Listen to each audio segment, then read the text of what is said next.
Magandang araw po sa bawat isa sa inyo. Welcome back to our 365 Daily Devotions. Gusto ko lamang pong batiin si Pastor Greg ng KSA. Maraming salamat po sa inyong pagsubaybay. At announce ko na rin na kung sino man sa inyo, mga nagpapaalam sa akin, kahit di na kayo magpaalam, kung gusto nyo gamitin yung mga materials natin para sa ministry, sa mga cell groups, sa mga discussions ninyo, kahit sa anong kaparaanan na magpapaunlad sa ating pananampalataya, wala tayong problema ron, no? Just gamitin nyo lang na gamitin kahit di na kayo magpaalam. So, tutuloy po natin yung ating series po patungkol sa God's Catalyst in Shaping History. Ang Diyos po maging sa Biblia, hanggang sa history ng sangkatauhan, hanggang sa kasalukuyan, lagi at laging mayroong ginagamit ng mga tao. Every time na may mga turning points in history, every time na may mga crises, mga malalaking problema, pag gusto ng Panginoon i-maneuver yung history, gagamit siya ng catalyst. Mga tao na ginagamit ng Diyos para magdala ng pagbabago. Dalin yung kalooban ng Diyos dito sa lupa. No? Mapangyari ang kalooban ng Diyos dito sa lupa. Isa sa pinagpapasalamat ko sa Panginoon na ginawa ng Diyos. No? Yung mga Pilipino, pinakalat niya sa buong mundo. Ang daming OFW sa buong mundo. Ang daming mga nagiging mananampalataya tagasunod ng Panginoong Jesucristo everywhere around the world. Merong tinatawag na Filipino diaspora, nakakalat sa buong mundo. At nakita ko na isang opportunity na yung mga Pilipino dapat matutunan nila, lalo yung mga Kristiyano, mga Pilipino, matutunan nila na pwede pala silang missionary kung nasaan man silang lugar dito sa mundo. At yan po nawa yung magising sa ating puso't isipan na missionary pala ako kung nasaan ako. Yung mga OFW gagamitin ng Diyos para i-maneuver yung history upang mapangyari ang kalooban ng Diyos dito sa lupa.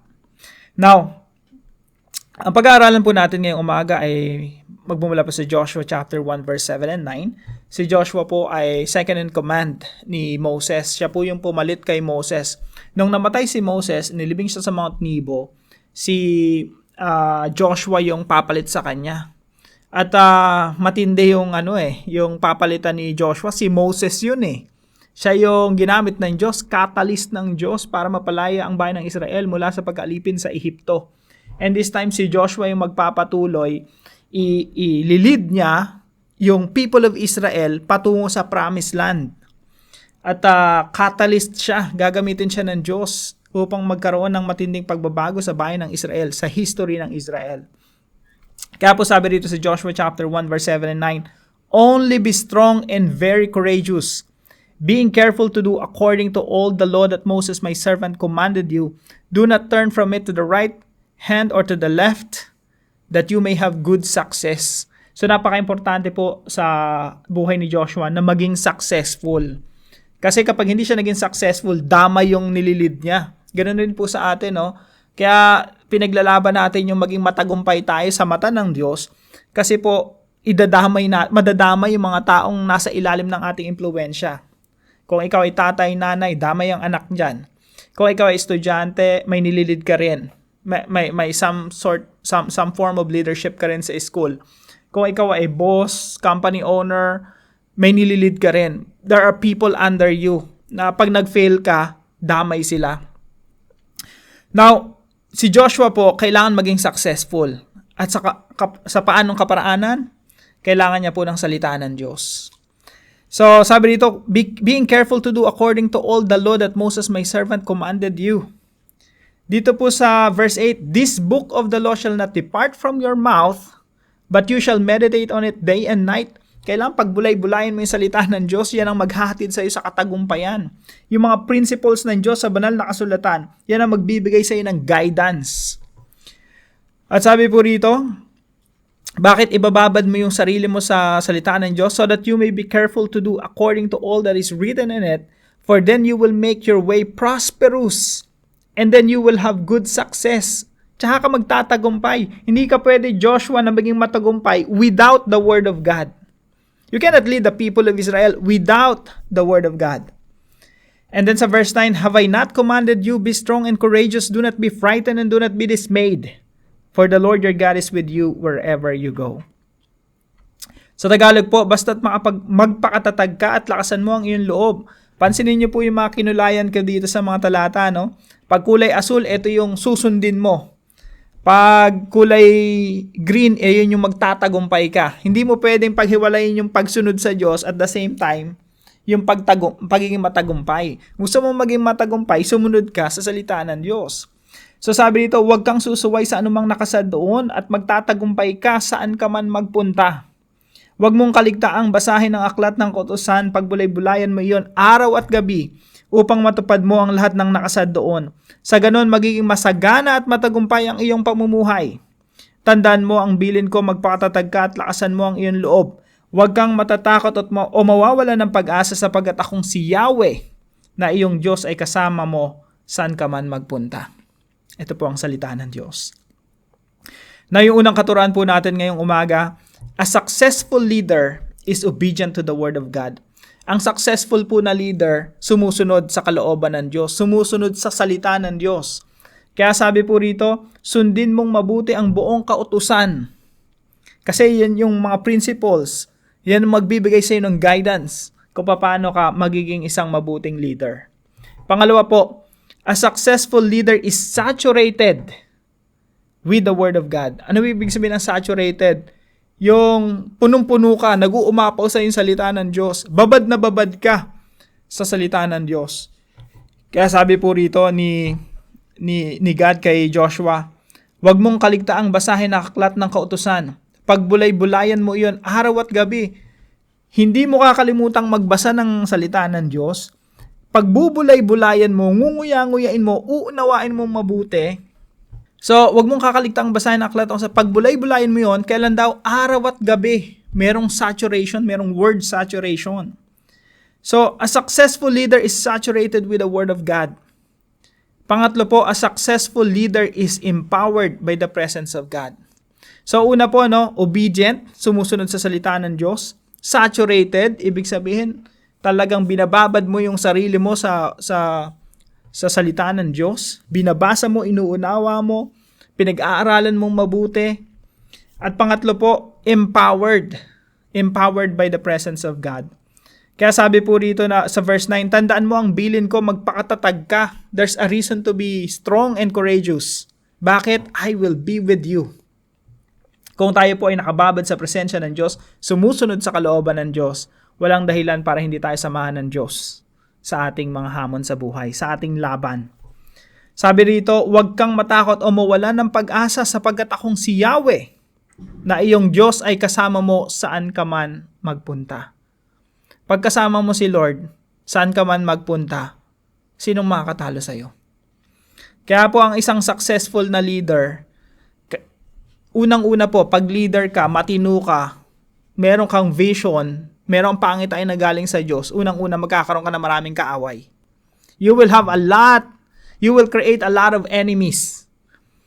Hindi pwedeng pinaglalaban mo yung katuwiran, tapos wala kang matatapakan. Talagang meron kang magiging kaaway. Pero ang tanong, sino sa mga kaaway mo ang makakatalo sa iyo pag sinamahan ka ng Diyos? No one. Walang makakatalo sa iyo, walang makakagapi sa iyo pag sinamahan ka ng Diyos, kasi pagtatagumpayan ka ng Diyos. A successful leader is empowered by the presence of God. Kaya po pagdating sa application natin, number 1, study the Bible. Yung pag-aaral po ng Biblia, hindi po ito basta binasa natin o nakapag-devotion na ako na pag-aaral na ang salita ng Diyos. When we say study talaga. Kung kung ikaw ay estudyante, pinag-aaralan mo yung subject mo, di ba nagbabasa ka ng libro, inuunawa mo mabuti yung librong binabasa mo. Kung history yan, music yan, mathematics yan, inuunawa, pinag-aaralan mo, nire-review mo, babasahin mo uli, tapos babasahin mo pa uli para maunawaan mo, tapos i-reviewin mo pa uli. Yun yung pag-aaral I-analyze mong mabuti. Now ito pong pinag-uusapan natin dito, Biblia po ito. Hindi lang to parang binasa mo lang and that's it. Pinag-aaralan din po ito. So, study the Bible. Unawain natin yung Biblia, alamin natin mga principle ng Diyos, alamin natin yung wisdom ng Diyos na inihahayag niya para sa atin, and obey God's commands. Kaya, pag nagbabasa tayo ng Bible, laging may tanong ano ang inuutos ng Diyos dito sa mga talatang ito na dapat kong sundin. Napakalaga po nun eh. Kaya dito po sa binabasa natin, sa pinag-aaralan natin, 2 beses po sinabi, being careful to do according to all the law that Moses my servant commanded you. Maging maingat ka sa pagsunod. Then pangalawa po dito sa verse 8, so that you may be careful. Paano ka magiging maingat sa pagsunod kung hindi mo naman binabasa yung Bible? Ano susundin mo? No, wala. Pero kung binabasa mo yung Bible, inuunawa mo mabuti, magiging maingat ka sa pagsunod. You may be careful to do according to all that is written in it, upang matupad mo ang lahat ng nakasad doon. So binabasa natin yung salita ng Diyos, pinag-aaralan natin upang masunod. Merong purpose. Binabasa para makasunod. So study the Bible and obey God's commands. Gusto mo bang maging successful na leader? Gusto mo bang maging matagumpay yung ginagawa, yung adhikain, yung vision and mission na nilagay ng Diyos sa puso mo? Gusto mo bang magtagumpay? Study and obey God's commands. Number 2, soak ourselves in God's word. Pag sinabi nating soak, magbabad, yung damit, pag marumi, di ba, binababad. Hindi mo naman binabad yan ng 1 minuto lang eh. Pag sinabi nating soak, babad talaga. Pag binabad mo yung damit mo, overnight, babad. So yun po ibig sabihin ng soak, babad, binababad natin. Soak ourselves in God's word. Sabi rito, huwag mong kaligtaang basahin ang aklat ng kautusan, pagbulay-bulayan mo iyon araw at gabi. So, ako pinagpapasalamat ko sa Panginoon kahit mahirap, no? Ang mahirap kasi sa akin dito sa paggawa ng mga devotions, yung mood. Kailangan nasa mood ka talaga pag ginagawa mo. Pero ang pinagpapasalamat ko dito sa Panginoon, lagi, araw-araw, ang iniisip ko, Word of God. So, siyempre, nagpo-post ka ng devotion everyday.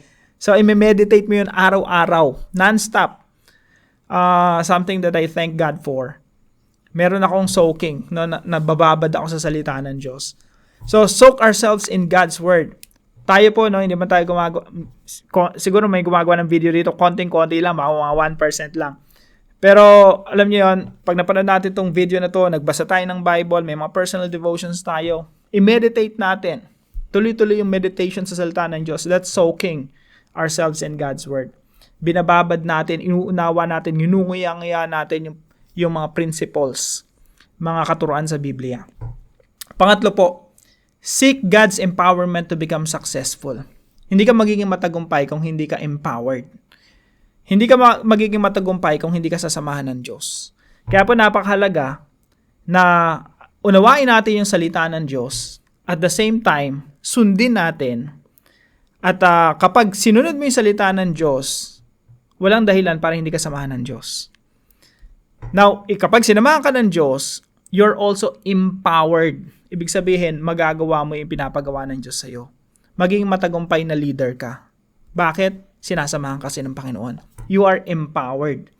So, seek God's empowerment to become successful. Huwag na tayong magtangka pa na mailid natin yung ating samahan, ating pamilya, ating mga kaeskwela, maybe an organization, maybe business, or kung nasan man tayo, kung anumang some kind of, leadership na meron tayo. Huwag na nating tangkain pa na gawin natin yun sa pamamagitan ng ating lakas, because we can't. Hindi natin na mapapagtagumpayan yon. Seek God's empowerment to become successful. Kagaya po sabi ng Diyos kay Joshua, sabi dito, sapagkat akong si Yahweh. Ang magpapatagumpay po sa atin, si Yahweh, si Lord. Na iyong Diyos ay kasama mo saan ka man magpunta. Yan po yung gusto nating mangyari. Samahan tayo ng Panginoon, backupan tayo ng Panginoon, empower tayo ng Diyos para maging mga catalyst tayo. Gamitin ng Diyos bilang upang magdulot ng pagbabago dito sa ating mundo. So, seek God's empowerment to become successful. 3 S po yan, no? Study, soak, and seek. Now, para po sa ating discussion, as aspiring influential leaders, how soak are we in God's Word? Alam na natin ang secret to success is God's Word. Tanong, how soak are we? Gaano tayo kababad sa salita ng Diyos? Pag-usapan po natin yan sa ating mga discussion groups at para naman po sa ating panalangin. Lord God, You have given me the secret to success. Thank you, Lord. To immerse myself in your word so that I may be careful to do everything written in it. Then I will be successful. So Lord, give me the desire to keep studying your word. Let me discover your wisdom and principles to guide me in my leadership. May I be successful in leading people for your glory and honor. Empower me. In the name of Jesus, I pray. Amen and amen. Kung kayo po ay may natutunan sa devotion natin na ito, ipalam nyo lang po sa comment section right below this video. And please don't forget to share this devotion to your family and friends. God bless you po. See you po tomorrow 5 a.m. dito sa ating daily devotion.